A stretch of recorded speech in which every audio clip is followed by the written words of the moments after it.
Hi, I'm Megan McGee, registered nutrition and dietetic tech. I often get asked, what is the best anti-inflammatory diet? And the answer is there is no one size fits all. There is no one diet that is right for every condition.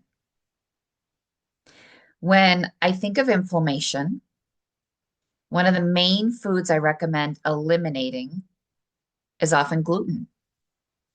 In 2019, the World Health Organization recognized that there are 28 parts of wheat with allergenic potential.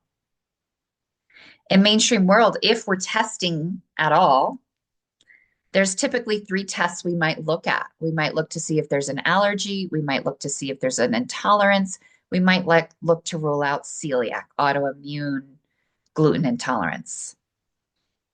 We're checking three parts, but yet there's 28 parts to the wheat that can really aggravate us and build inflammation. This is also why so many of us maybe don't feel well when we eat wheat, but we don't have that diagnosis of an allergy.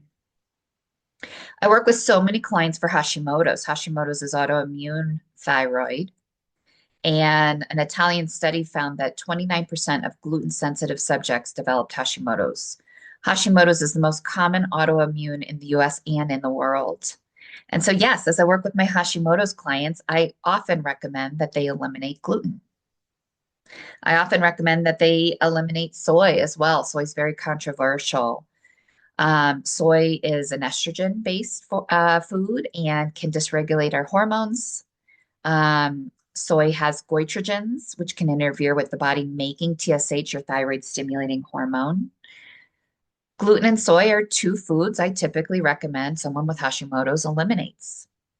And dairy is so-so. Some of my clients do okay with dairy and some of my clients don't.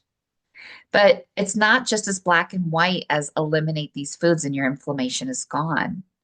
We often have to look at the bigger conversation. For example, with Hashimoto's, there's often digestive issues. And maybe there's candida, overgrowth of yeast or bad bacteria. Maybe there's SIBO, small intestinal bacterial overgrowth. Those conditions require different diets. So, for example, someone with Hashimoto's probably should avoid gluten and soy, maybe dairy. But depending what else is going on, maybe they need to be on a SIBO diet or a candida diet or some other modification to foods to reduce their inflammation.